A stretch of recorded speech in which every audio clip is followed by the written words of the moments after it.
فاسألوا أهل الذكر إن كنتم لا تعلمون۔ بسم اللہ الرحمن الرحیم، السلام علیکم۔ فتویٰ آن کرنٹ ایشوز کے ساتھ میں ہوں آپ کا میزبان علی امیس، اور آپ دیکھ رہے ہیں پیغام ٹیلی ویژن۔ امید کرتے ہیں آپ جہاں ہوں گے خوش ہوں گے، بخیر وعافیت ہوں گے، اور ہمیں بھی اپنی دعاؤں میں یاد رکھتے ہوں گے۔ حسب معمول پیر اور جمعرات کو آپ کی خدمت میں حاضر ہوتے ہیں۔ پروگرام سٹارٹ کرنے سے پہلے سب سے پہلے جتنے بھی ہمارے ناظرین ہیں ان سب کو شکریہ ادا کرنا چاہتے ہیں کہ آپ اس پروگرام کو ماشاءاللہ بہت پسند کر رہے ہیں، اور آپ اپنی رائے کا اظہار سوشل میڈیا پہ کر رہے ہیں، جتنے بھی پلیٹ فارمز ہیں الحمدللہ آپ وہاں پہ اپنا گاہے بگاہے اپنا جو ہے نا بتاتے رہتے ہیں، اظہار کرتے رہتے ہیں محبت کا۔ آپ کا بہت شکریہ۔ اور اسی کے ساتھ ساتھ جو ہماری ٹیم ہے پیغام ٹیلی ویژن کی، ان کی بھی ایفرٹس ہیں، بیک اینڈ پہ جو ہماری بیہائنڈ دا کیمرہ ٹیم ہے اس کی بھی بہت سی ایفرٹس ہیں۔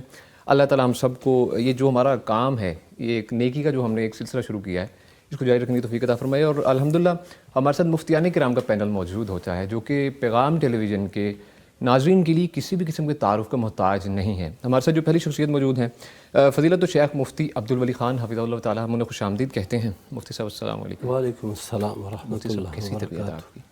الحمدللہ جی، شکر ہے جی، اللہ کا بڑا فضل ہے۔ اور ان کے ساتھ موجود ہیں جی فضیلت الشیخ مفتی محمد نعمان فاروقی حفظہ اللہ تعالیٰ، ہم انہیں بھی خوش آمدید کہتے ہیں۔ مفتی صاحب السلام علیکم۔ وعلیکم السلام ورحمۃ اللہ۔ مفتی صاحب آپ کے مزاج کیسے ہیں؟ جی اللہ کا بہت شکر، الحمدللہ، اللہ تعالیٰ آپ کو اپنے حفظ و امان میں رکھے۔ بارک اللہ۔ اور بتاتا چلوں کہ آپ اس پروگرام میں لائیو کالز کے تھرو شریک ہو سکتے ہیں۔ کرنا کیا ہے؟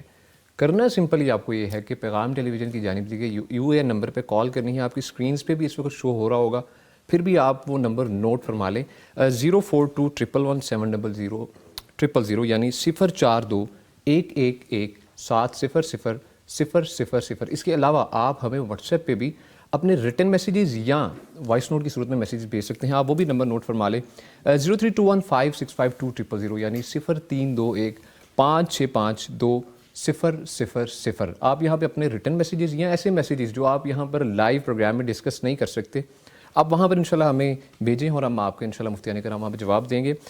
مفتی عبدالولی خان صاحب، مفتی صاحب اپنے ٹاپک کی جانب بڑھتے ہیں، جو ہماری کرنٹ ہیڈ لائن ہے ان کی جانب۔ جو پہلی ہیڈ لائن ہے کہ علماء کرام نے ہوائی فائرنگ، پتنگ بازی اور ون ویلنگ کو غیر شرعی قرار دے دیا ہے، اور اس سلسلے میں جو ہمیں مفتی صاحب رہنمائی درکار ہے کہ اسلام انسانی جان کی حفاظت کو اولین ترجیح دیتا ہے۔ کیا ہوائی فائرنگ، پتنگ بازی اور ون ویلنگ جیسے خطرناک اعمال کو خودکشی کے مترادف قرار دینا درست ہے؟ الحمدللہ والصلاۃ والسلام علی رسول اللہ، اما بعد۔ جن چیزوں کا آپ نے تذکرہ فرمایا، یہ چیزیں نقصان دہ ہیں، مہلک ہیں اور ہلاکت کنندہ ہیں، بندے کی جان چلی جاتی ہے ان امور کے استعمال میں یا اس طرح کے کام کرنے میں۔ اہل علم کا جو فتویٰ آیا ہے تفصیلاً تو ہم نے نہیں دیکھا ہے، لیکن مسئلہ بنیادی طور پر یہی ہے کہ یہ امور غیر شرعی ہیں، اور احکام کا بعض اوقات وہ نتیجے پر حکم مرتب ہوتا ہے، یعنی جو اعمال ہیں، جو کام ہے، ان اعمال اور کاموں کا جو نتیجہ جو حکم ہوتا ہے وہ نتیجے پر مرتب ہوتا ہے۔ تو ہم دیکھتے ہیں یہ جو کام ہے پتنگ بازی اور ون ویلنگ اور اسی طرح یہ جو دوسرے ہیں، یہ کام خودکشی یعنی کی طرف بڑھتے ہیں، اور یقیناً بہت سے واقعات ہم دیکھتے ہیں کہ ون ویلنگ کرتے ہوئے وہ بچہ گر گیا ہے، نوجوان گر گیا ہے اور اس کی موت واقع ہو گئی ہے۔ اسی طرح پتنگ بازی اور پھر ہوائی فائرنگ، پتنگ بازی کے نتیجے میں یہ بندہ شاید خود تو بچ سکتا ہو، اس کو خودکشی اگر اس صورت میں نہ بھی ہم دیں، لیکن یہ ہے کہ یہ دوسروں کی موت کا سبب بنا ہے، تو یہ قاتل بے سببن ہے۔ تو اس لیے اس کا یہ عمل جائز نہیں ہے، ٹھیک، کیونکہ وہ ڈور جو ہے وہ گلے پر پھیر جاتا ہے اور اس طریقے کے ساتھ اس بندے کی جان چلی جاتی ہے۔ یہ پہلے تو یہ واقعات بہت زیادہ تھے، بالکل، اب نا یہ چھتوں پہ کھڑے ہوتے ہیں اور بھاگ رہے ہوتے ہیں اور دیکھتے نہیں ہیں کہ نیچے چھت ختم ہو گئی ہے اور پھر وہ گر جاتے ہیں۔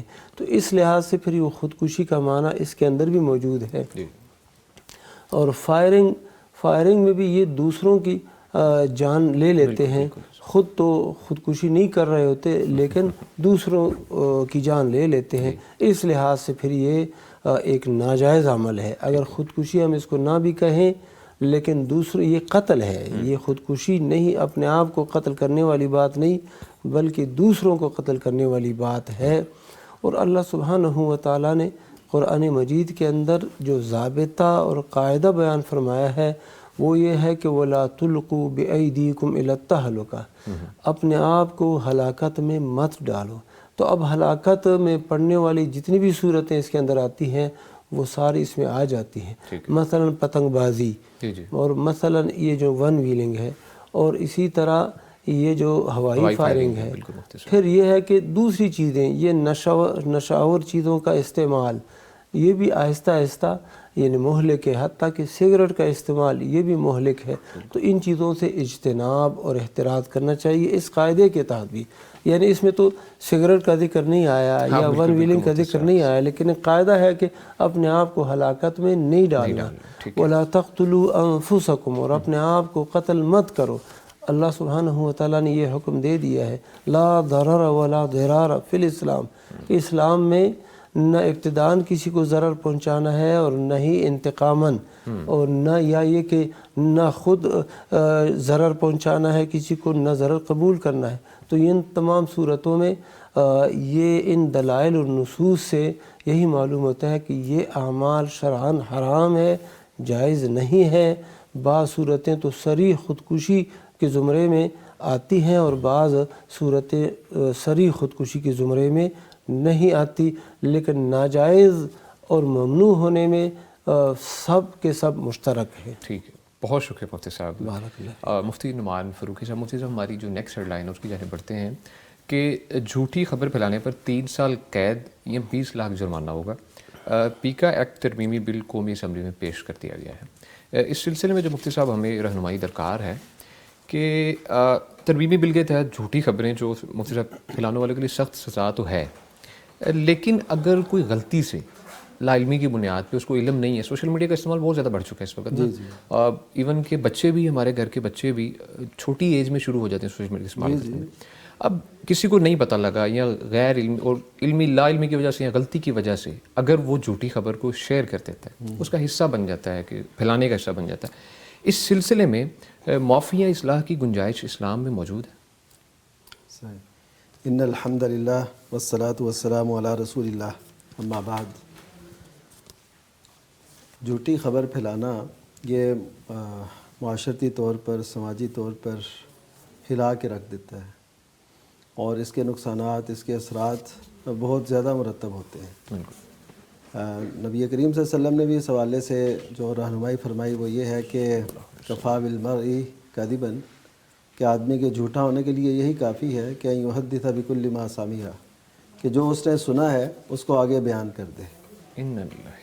یہ کافی ہے اس کے جھوٹا ہونے کے لیے۔ تو کیا مطلب اس میں کہ بات کی تحقیق کر کے پھر آگے پھیلانی چاہیے، لیکن یہاں پہ یہ بات بھی قابل غور ہے کہ ہر تحقیقی بات آگے نہیں پھیلانے والی ہوتی۔ جی، بات سچی ہو پھر بھی آگے نہیں پھیلائی جاتی۔ ٹھیک ہے۔ اس کی وجہ کیا ہے کہ بعض اوقات بات سچی ہوتی ہے، لیکن یہ بھی دیکھنا چاہیے کہ اس کو پھیلا کے معاشرے کے اندر کیا اثرات مرتب ہوں گے، انتشار نہ پھیل رہا ہو، جی بالکل، مایوسی نہ پھیلے اور زلزلہ نہ بپا ہو۔ جیسا کہ قرآن مجید میں یہ فرمایا گیا احزاب کے موقع پہ، سورہ احزاب ہی کے اندر، کہ لَئِن لَّمْ يَنْتَهِ الْمُنَافِقُونَ وَالَّذِينَ فِي قُلُوبِهِم مَّرَضٌ وَالْمُرْجِفُونَ، کہ وہ لوگ اگر نہ رکے، یہ منافق اور جن کے دلوں میں بیماری ہے، اور مرجفون، انہیں کہا گیا، مرجفون اصل میں رجفہ سے ہے، یہ کہتے ہیں زلزلہ بپا ہونا، جھوٹی خبریں پھیلانے سے، مایوسی پھیلانے سے عوام کے اندر آپ دیکھتے ہیں کہ ایسی صورتحال پیدا ہوتی ہے، اچھے بھلے لوگ وہ بالکل ہل کے رہ جاتے ہیں. بالکل بالکل مفتی صاحب. معاشرہ جو ہے نا، اور جو ہمارے شہر ہیں، علاقے ہیں، ایسے لگتا ہے ہل رہے ہیں، کھڑے نہیں ہیں، قائم نہیں ہیں. اللہ.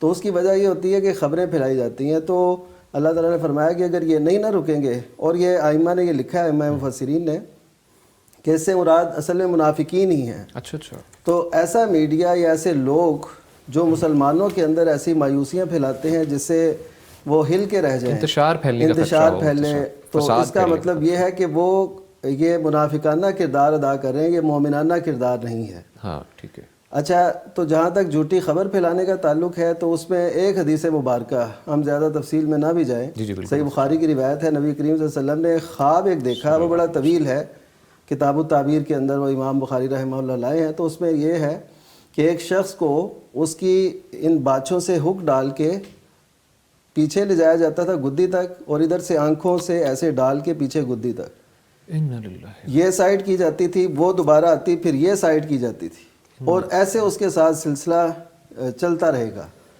تو یہ پوچھا گیا تو بتایا گیا کہ یہ وہ لوگ ہیں جو صبح اٹھتے تھے اور جھوٹ پھیلا دیتے تھے، اور ان کا وہ پھیلایا جھوٹ، کہا ہوا جھوٹ آفاق میں پھیل جاتا تھا.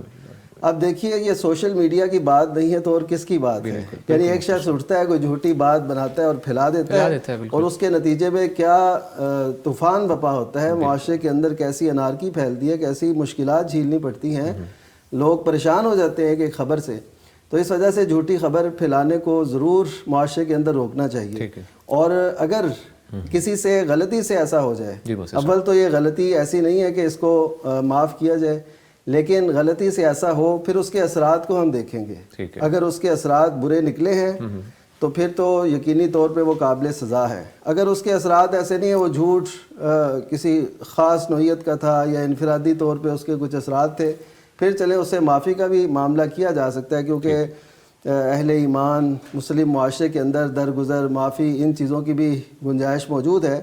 نبی کریم صلی اللہ علیہ وسلم نے بھی ایک دفعہ سیدنا ابو بکر صدیق رضی اللہ تعالیٰ عنہ کے بارے میں یہ فرمایا تھا. ان کا معاملہ، لوگوں نے کچھ ایسے بات کی تو آپ نے فرمایا کہ حل انتم تارکو لی صاحبی، کیا تم میرے ساتھی کو میرے لیے چھوڑ سکتے ہو؟ اس کا مطلب ہے کہ جو ویسے ان کا کردار ٹھیک ہو، یعنی ان کی کوئی ایسی بات ریکارڈ میں نہیں ہے، لیکن کسی موقع پہ ایسی کوئی بات ہو گئی تو حکومت کو چاہیے کہ وہ اس سے درگزر سے کام لے لے، اگر کوئی ایسے اس کے اثرات مرتب نہیں ہوتے.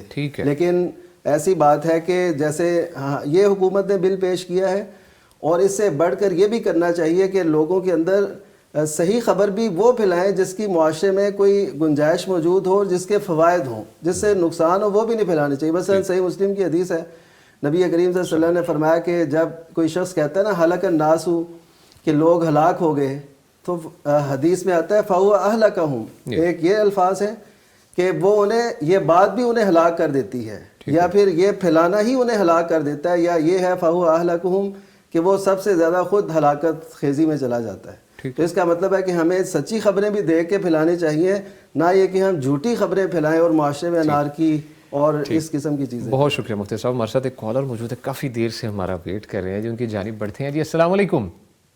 وعلیکم السلام ورحمۃ اللہ وبرکاتہ. عائشہ صاحبہ سیالکوٹ سے ہیں، کیا پوچھنا چاہیں گے؟ ہاں جی، میں نے یہ پوچھنا تھا کہ جو مطلب وضو کر کے تو پھر غسل کرتے ہیں نا باقی کی حالت میں، تو اگر عام غسل کرنا ہے تو اس میں بھی وضو کرنا چاہیے، یا کہ غسل کرنے سے ہی جو ہے نا مطلب عام جیسے جمعے کے جمعے نہانا ہے یا ویسے نہانا ہے؟ ٹھیک ہے. تو وضو کا میں نے پوچھنا تھا کہ ہر غسل سے پہلے وضو کرنا چاہیے یا پھر ناپاکی والے جو غسل ہے اس میں جو ہے وضو کرنا چاہیے؟ ٹھیک ہے. تو دوسرا میرا کویشچن ہے کہ میں نے پڑھا تھا باحوالہ حدیث، یہ اسٹیٹس پہ کسی نے لگایا ہوا تھا کہ آپ صلی اللہ علیہ وسلم نے بیت الخلاء میں تھوکنے سے منع فرمایا ہے. تو باقی میں نے کویشچن اس سے پہلے بھی کیا تھا، لیکن یہ والی چیز جو ہے نا وہ نہیں ایکسپلین ہوئی، باقی باتیں جو ہے وہ ایکسپلین ہو گئی تھی، تو یہ والی رہ گئی تھی بات کہ بیت الخلاء میں آپ صلی اللہ علیہ وسلم نے تھوکنے سے منع کیا ہے. ٹھیک ہے جی، وہ ذرا مجھے بتا دیں. بہت شکریہ کال کرنے کے لیے. مفتی صاحب سے انشاءاللہ آپ کے سوال کا ہم جواب لیتے ہیں. مفتی عبدالولی خان صاحب. مفتی صاحب پہلا سوال انہوں نے کیا ہے، جو پہلے تو ان کا دوسرا لے لیں، جو کہہ رہی تھی اس کا جواب نہیں پہنچا، کہ بیت الخلاء میں ایسا لکھا گیا ہے, اسٹیٹس پہ دیکھا ہے واٹس ایپ اسٹیٹس پہ کہ بیت الخلاء میں آپ نے منع فرمایا تھوکنے سے. اور جو دوسرا سوال ہے کہ غسل کرنا ہے ناپاکی کی حالت میں ہی وضو ساتھ میں جائز ہے کہ ہم جو نارملی جمعے کے جمعے ہم کرتے ہیں اس دوران بھی غسل کے ساتھ وضو کرنا درست ہے والا یا کیا؟ ٹھیک. اس میں رہنمائی فرمائیں. ہم پہلی بات جس حدیث کے متعلق انہوں نے کہا کہ بیت الخلاء میں تھوکنے سے اللہ کے نبی صلی اللہ علیہ وسلم نے منع فرمایا ہے, ایسی حدیث ہمارے علم میں نہیں ہے. ٹھیک ہے. مطالعے کے باوجود اس طرح کی کوئی حدیث ہماری نظر سے نہیں گزری, اور باقی اللہ عالم وعلمہ اتم و احکم. اور دوسری بات یہ ہے کہ یہ جو جمعے کا غسل ہے اس کے متعلق بھی حدیثوں میں یہی آیا ہے, جس طرح کے غسل جنابت کرتے ہیں اسی طرح یہ غسل بھی ہے. یعنی پہلے وضو ہو پھر اس کے بعد جو ہے وہ غسل ہو. یعنی وضو کا مطلب یہ ہے کہ پہلے جو ہے نا منہ کے اندر پانی, مزمزہ, کلی, استنشاق, اور پھر اس کے بعد منہ کا دھونا, ہاتھوں کا دھونا. سر کا مسح اس وضو میں نہیں ہے, کہیں بھی ثابت نہیں ہے کہ اللہ کے نبی صلی اللہ علیہ وسلم نے سر کا مسح کیا ہو. پھر پاؤں دھونے ہیں اس وقت ٹھیک ہے, پاؤں نہیں دھونے بعد میں دھونے ہیں, یہ بھی دونوں طریقے ٹھیک ہیں. تو جمعے کے غسل کا بھی یہی طریقہ ہے جو غسل جنابت کا ہے. عام غسل ہے بندہ تبرید کے لیے کرتا ہے, انہیں ٹھنڈک حاصل کرنے کے لیے کرتا ہے, یا ویسے میل کچیل دور کرنے کے لیے کرتا ہے. تو اس میں اگر وضو نہ بھی کیا جائے تو کوئی حرج نہیں, اس لیے کہ اس کا مقصد دوسرا ہے. یہ جمعے کے غسل یا جنابت کے غسل سے پہلے بھی اگر وضو نہ کیا جائے تو وہ غسل ہو جاتا ہے. اچھا ٹھیک. وہ غسل بھی, جمعے والا غسل بھی ادا ہو جاتا ہے, غسل جنابت بھی ادا ہو جاتا ہے, اور اس پر آپ نماز بھی پڑھ سکتے ہیں. لیکن یہ ضروری ہے کہ آپ نے ناک اور منہ کے اندر پانی ڈالا ہو. تو یہ جو عام غسل ہے اس کے اندر بھی اگر بندہ نیت کرے, یہ سارے صورتوں میں نیت ہے. اگر عام غسل کے اندر بھی بندہ نیت کر کے منہ اور ناک کے اندر پانی ڈالے, باقی سارے جسم پر پانی بہائے اور سارے جسم تک پانی پہنچے, تو یہ غسل بھی ہو گیا ہے, یہ وضو بھی ہو گیا, اور اس کے بعد آپ نماز پڑھ سکتے ہیں. جی ٹھیک ہے, بہت شکریہ مفتی صاحب. ہمارے ساتھ ایک اور کالر موجود ہیں. جی السلام علیکم. وعلیکم السلام. اروا قاسم جلال پور سے, کیا پوچھنا چاہیں گی مفتی صاحب سے آپ؟ تیمم کرنے کا طریقہ قرآن و حدیث کی روشنی میں بتائیں. اور دوسرا سوال, عورتوں کا مسجد میں جانا جائز ہے کہ نہیں؟ اچھا جی ٹھیک ہے جی, بہت شکریہ کال کرنے کے لیے. مفتی محمد نعمان فاروقی صاحب, مفتی صاحب جواب دیجیے گا. جی تیمم کا جو طریقہ ہے جی وہ اس کی صورت یہ ہے کہ آپ اپنے ہاتھ دونوں کسی بھی مٹی پہ لگائیں یا کوئی بھی سطح زمین ہو, کیونکہ سعیدن طیبہ جو قرآن مجید میں کہا گیا وہ دراصل کہتے ہیں سطح زمین کو. ٹھیک ہے. تو ظاہر ہے آپ کبھی ایسے بھی ہو سکتا ہے وہاں پہ مٹی نہ ہو, صرف پتھر ہوں, اور کبھی ایسے بھی ہو سکتا ہے کہ آپ نمک کی کان کے اندر ہیں یا کوئلے کی کان کے اندر ہیں, کوئی ایسا. پر اصل یہ ہے کہ سعیدن طیبہ کا مطلب یہ ہے کہ آپ جو سطح زمین ہے جو پاک ہے تو اس پہ آپ ہاتھ لگائیں گے دونوں ایسے, اور اس کو تھوڑا سا ایسے جھاڑیں گے, پھر اس کے اندر پھونک ماریں گے. پھونک مار کے تو اب آگے سے دو قسم کی روایات موجود ہیں صحیح بخاری اور دیگر کتب میں کہ آپ چہرے کو ملیں, چہرے پہ ملیں دونوں ہاتھ, پھر دائیں ہاتھ سے بائیں پر اور بائیں سے دائیں پر. ٹھیک ہے. اور ایک صورت یہ ہے کہ پہلے آپ ہاتھوں کا مسح کریں, یعنی ایسے کر کے جو میں نے پہلے طریقہ بتایا, تو پہلے ہاتھ کو ایسے کریں اور پھر چہرے پہ ایسے ماریں. چہرے پہ. ٹھیک ہے. جی, اور اس طرح ہمارا تیمم بالکل پورا ہو گیا. اس میں اور کسی اضافے کی ضرورت نہیں ہے جو لوگ مختلف قسم کے کرتے ہیں, جیسے وضو کے اعضاء میں کیا جاتا ہے کوہنیوں تک, یا ایسے وہ نہیں کرنے کی ضرورت. تو یہ پورا تیمم جو ہے بالکل ثابت ہو. صرف بس یہ چیز ایڈ کرتے جائیں کہ دعا ہم نے ویسے ہی جو وضو ہم فزیکلی کرتے ہیں پانی کے ساتھ, جیسے پہلے پڑھتے ہیں اور آخر پڑھتے ہیں, وہ ویسے ہی ہم جی وہ پڑھ لیں. جی وہ پڑھی جا سکتی. اور عورتوں کا مفتی صاحب قبرستان جانا, عورتوں کا مسجد میں جانا وہ تو جائز ہے, اور نبی کریم صلی اللہ علیہ وسلم نے فرمایا تھا کہ اللہ کی بندیوں کو اللہ کی مسجدوں سے نہ روکو, لا تمنعوا اماء اللہ مساجد اللہ. صحیح مسلم کی روایت ہے اور دیگر کتب میں بھی ہے کہ اللہ کی مسجدوں میں اللہ کی بندیوں کو جانے سے نہ روکو. ٹھیک ہے. حضرت ابن عمر رضی اللہ تعالیٰ عنہ اپنے دور میں اپنی خواتین, اپنے گھر کی جو خواتین تھیں ان کو بھیجتے تھے, تو ان کے بیٹے نے اعتراض کیا، وہ کہنے لگے کہ آج وہ حالات نہیں ہے جو نبی صلی اللہ علیہ وسلم کے دور میں تھے. اب دیکھیے کہ فرق حالات میں آتا رہتا ہے ساتھ ساتھ. بالکل. تو انہوں نے یہ کہا، حالات کو دلیل بنایا ان کو روکنے کے لیے. تو حضرت ابن عمر رضی اللہ تعالیٰ عنہ ان سے ناراض ہوئے اور ان سے کہنے لگے کہ نبی کریم صلی اللہ علیہ وسلم نے جب اجازت دی ہے تو تم روکنے والے کون ہو؟ اور اس وجہ سے وہ ان سے خفا بھی ہوئے اور زندگی بھر پھر ان سے خفا رہے اس بات سے. زندگی بھر؟ جی جی، یہ حدیث میں الفاظ ہیں وغیرہ. تو اس کا مطلب ہے کہ مساجد سے نہیں روکنا چاہیے. آج جب خاتون ہر جگہ جا رہی ہے، یعنی وہ بینک بھی جاتی ہے، وہ کالج یونیورسٹی ہر جگہ جا رہی ہے، تو اللہ کی مسجد میں کیوں نہیں آ سکتی؟ پارک میں جاتی ہے، پارک میں جاتی ہے اور دیگر جگہوں میں جاتی ہے. تو مسجدوں میں جیسے مردوں کو ضرورت ہے، میں کہتا ہوں اس سے زیادہ خواتین کو ضرورت ہے کہ وہ اپنے ایمان، اعمال، کردار، اخلاق میں بہتری لانے کی کوشش کریں. تو مسجد سے نہیں روکنا چاہیے، مسجد میں جانا چاہیے، بلکہ ہر مسجد میں انتظام ہونا چاہیے. جی بالکل مفتی صاحب، کیونکہ عورت جو ہے میرے خیال میں بچوں جو اولاد ہے اس کو تربیت میں بہت اہم کردار ہے. بڑا کردار اگر وہ مسجد میں جائیں گی تو بچے چھوٹے ہیں، وہ ساتھ جائیں گے، تو ایک اچھا عمل ہے. ٹھیک ہے، بہت شکریہ مفتی صاحب. ہمارا انشاءاللہ گفتگو کا سلسلہ ناظرین جاری رہے گا، لیکن آپ ہمارے ساتھ رہیے گا. ملتے ہیں ایک چھوٹی سی بریک کے بعد. فاسألوا أهل الذكر إن كنتم لا تعلمون. فاسألوا أهل الذكر إن كنتم لا تعلمون. ویلکم بیک جی. پروگرام میں ایک دفعہ پھر ہم آپ کے ساتھ موجود ہیں جی. آپ کو ایک چھوٹا سا ریمائنڈر کرواتے چلیں کہ یوٹیوب پہ بھی آپ اپنے لائیو سوالات پوچھ سکتے ہیں. لائیو ٹرانسمیشن میں آپ اسی کمنٹ سیکشن میں اپنے کویسچن پوچھیے اور انشاءاللہ ان سوالات کے جوابات مفتیان کرام سے ہم انشاءاللہ لائیو پروگرام میں انشاءاللہ آپ کے سوالات شامل کریں گے. اس کے علاوہ آپ ہمیں واٹس ایپ پہ بھی اپنے ریٹن میسیجز یا اپنی وائس نوٹ کی صورت میں میسیجز بھیج سکتے ہیں.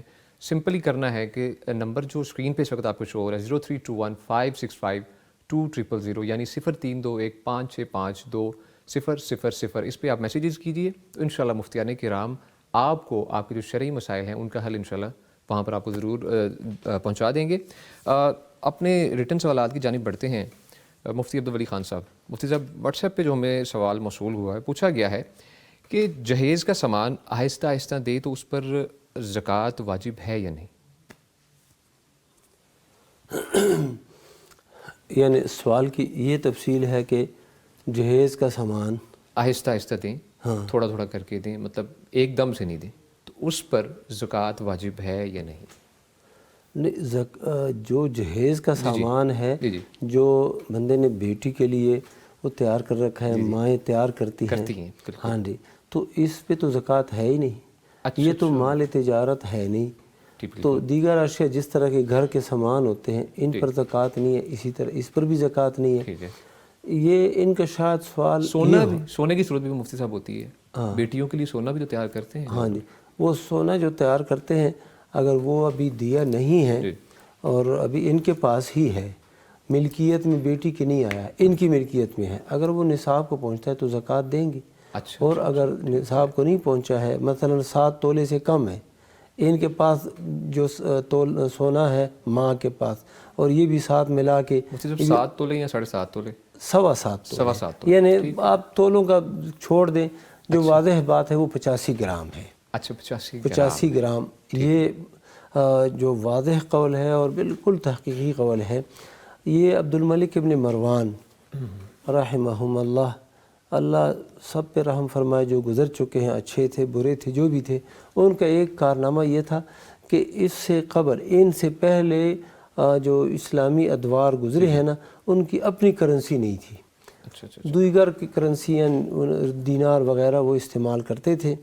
تو عبدالملک ابن مروان نے دینار اور درہم ان کی بنیاد ڈالی، یہ سکے بنائے دینار کی شکل میں اور درہم کی شکل میں. تو دینار 4.25 گرام جو بعد میں ملے ہیں مختلف میوزیم سے، اور وہ پرانے سکے، تو وہ 4.25 گرام، اور جو تھا یہ درہم وہ 2.975 گرام. 4.25 گرام دینار. تو اسی کے مطابق جب سارا جمع کر لیتے ہیں 20 دینار، تو وہ 20 دینار 85 گرام بنتا ہے. تو یہ 85 گرام جو ہے نا یہ بنیاد ہے, یہ نصاب ہے مکمل.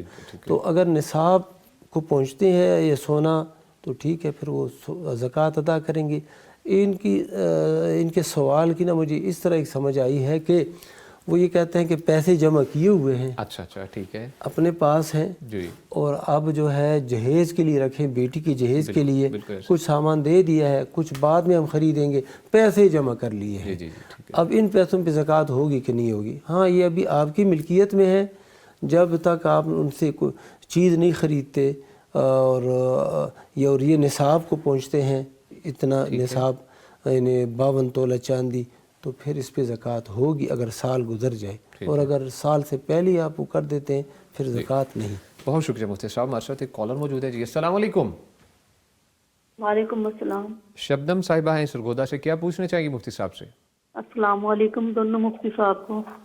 وعلیکم السلام ورحمۃ اللہ. بھائی یہ پوچھنا تھا, جو بچے چھوٹے ہوتے ہیں جن کی ماں یا باپ اس دنیا سے چلے جاتے ہیں, وہ آخرت میں اللہ تعالیٰ ملوائے گا ان کو؟ جو بچے چھوٹے ہوتے ہیں جن کے باپ یا ماں اس دنیا سے چلے جاتے ہیں. ٹھیک ہے, بہت اور شکریہ. دوسرا سوال یہ ہے کہ چھت پہ نماز پڑھ سکتے ہیں؟ اچھا ٹھیک ہے, بہت شکریہ کال کرنے کے لیے مفتی محمد نعمان فاروقی صاحب. مفتی صاحب پہلا سوال ہے کہ جو بچے چھوٹے ہیں, والدہ یا والد اگر وفات پا جاتے ہیں تو آخرت میں ان کو مروایا جائے گا؟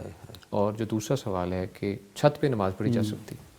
اچھا, ان کا جو پہلا سوال ہے اس میں 2 صورتیں ہوتی ہیں, یا تو چھوٹی عمر میں بچے فوت ہو جاتے ہیں, جی بالکل, اور والدین کو ان کا غم جھیلنا پڑتا ہے اور یہ سب کچھ, اور بعض اوقات اس کے الٹ حساب ہو جاتا ہے کہ والدین دونوں میں سے ایک پہلے چلا گیا اور بچے ابھی حیات ہیں اور وہ چھوٹے ہیں.